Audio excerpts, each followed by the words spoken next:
A Greenland shark ate a polar bear. In 2008, a research vessel in the Arctic caught a Greenland shark, killed it, and cut it open. Inside the shark's stomach, biologists found the jaw of a young polar bear. The story made the wire services because most people did not know there was a fish in the world that could swallow a polar bear jaw. The list of what else has been found inside Greenland shark stomachs is longer than you would expect. The Greenland shark Somniosis microcephalus is a deep-water Arctic shark. Adults reach approximately 5 meters long, weigh between 400 and 1,000 kilograms, and live for an estimated 300 to 500 years. As of current research, it is the longest-lived vertebrate animal on Earth. It cannot see. Every adult Greenland shark you will ever encounter has a pair of parasitic crustaceans called Amatocoida elongata attached to each of its eyes, growing out of the cornea like white worms, blinding the host. The shark does not appear to notice. It moves at approximately 1 kilometer per hour. Its body temperature matches the water around it, which is somewhere between roughly -2 and 4 degrees Celsius. Its metabolism is among the slowest of any vertebrate.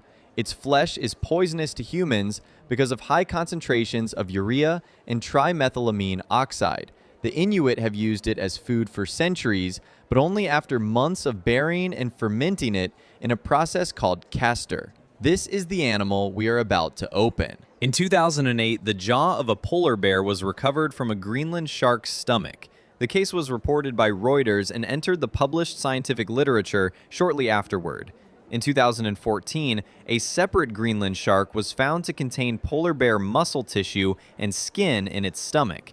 This case was published in the journal Polar Biology. These are not the only such findings, but they are the two best documented ones. Polar bear remains turn up in Greenland shark stomachs at a low but real frequency. The question that follows is whether the shark killed the polar bear or whether the shark scavenged a polar bear that had already died. Most shark biologists believe the latter. Polar bears are larger than Greenland sharks, weigh up to 700 kilograms as adults, can swim well, and have the predatory instincts to defend themselves. A live, healthy polar bear is not a target a slow, blind Arctic shark can practically attack.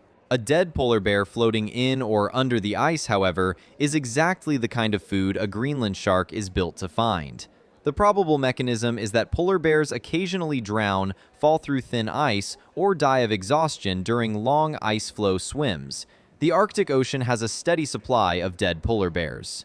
The Greenland shark eats anything that has stopped moving. The shark's stomach is, in effect, a record of what is dying in the Arctic. In a separate documented case, a Greenland shark was opened and found to contain an entire reindeer carcass. Not a partial reindeer, the whole animal. Reindeer are terrestrial mammals. They live on land. They do not voluntarily swim into Arctic seawater. So how does a complete reindeer end up inside a Greenland shark? The most likely answer is that this reindeer was crossing a river or a fjord at low tide, or moving across thin sea ice, and either fell through, was caught in a current, or was injured during the crossing.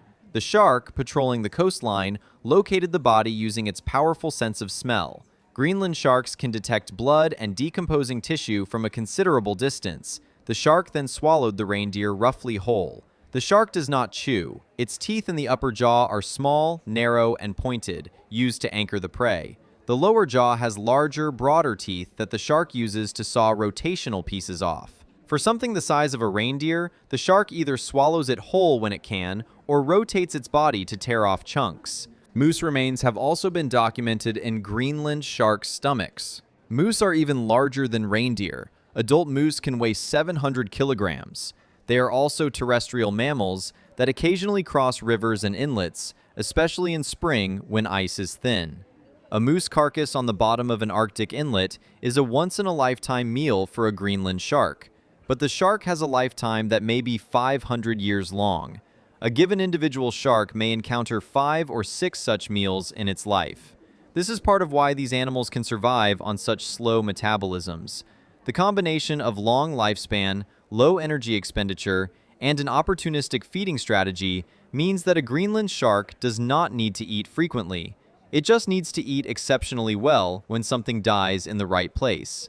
The cold Arctic water also preserves carcasses for long periods. A drowned moose can stay edible for months in near-freezing seawater. The shark does not need to find food the day it dies. It needs to find food eventually. A Greenland shark's stomach is a graveyard. Horses are not native to the Arctic. The fact that horse remains have been documented in Greenland shark stomachs reflects a specific human history. Iceland, Norway, and various Arctic coastal regions have transported horses by ship for centuries. Horses are sometimes lost at sea. They fall overboard, the ship sinks, a transport accident occurs. In several documented cases, those horses ended up inside Greenland sharks. The shark, again, is doing what it is built to do. It locates a large dead animal in cold water and it eats it. The fact that the species in this case is a domesticated land animal that traveled by ship is not relevant from the shark's perspective. The shark is a scavenger of the Arctic in its entirety. The Arctic, of course, has been increasingly full of human activity for the past few centuries. We have so far been talking about unusual contents. Now, the routine ones.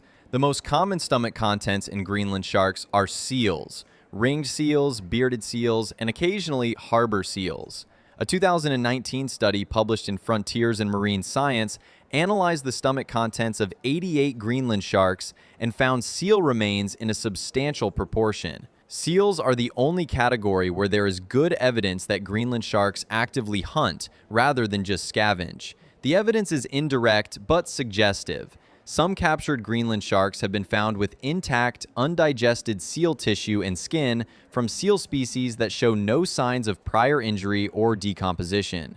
Some have ambush wounds visible on seal carcasses, bite marks consistent with predation, not post-mortem feeding.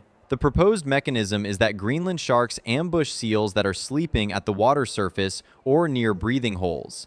The shark's slow approach in dark, cold water, combined with its ability to detect prey by smell rather than sight, is enough to get within striking distance of an inattentive seal. The seal does not always see the shark coming. The shark cannot see anything at all. The most common single category in Greenland shark stomachs is fish. Arctic cod, halibut, herring, smaller sharks, and squid all appear regularly. This is the boring part of the diet. The shark catches or scavenges fish on the seafloor and in the water column. It eats them. There is no further story. But fish make up the majority of the calories. The polar bears, reindeer, moose, and horses are the exceptional finds that make the science news. The everyday meal is a fish. Greenland sharks have also been recorded eating other Greenland sharks. Whether they hunt each other or scavenge already dead conspecifics is, as with every other prey type, debated. After everything we just walked through, the question is whether the Greenland shark is primarily a predator or primarily a scavenger. The answer, as far as current data shows, is that it is both. It scavenges anything large and dead that it can find. It actively hunts seals, fish, and smaller marine animals when the opportunity presents itself. It is functionally a generalist opportunist.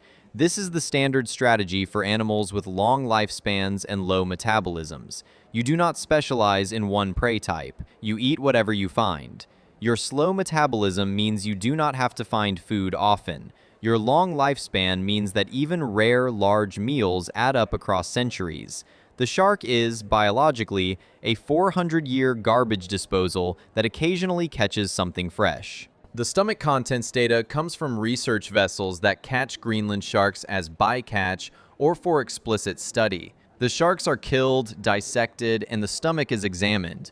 Island's radiocarbon dating, first applied to Greenland sharks in 2016 by Julius Nielsen at the University of Copenhagen, confirms the 400-year lifespan estimate. The technique uses the radioactive carbon signature absorbed by the lens crystal during the animal's birth year. Stable isotope analysis is used to identify the broad trophic position of each shark, what level of the food web it has been eating from across its life. The science is downstream of the simple act of opening a dead shark and writing down what is inside. Each Greenland shark stomach is a record of decades of opportunistic Arctic dying.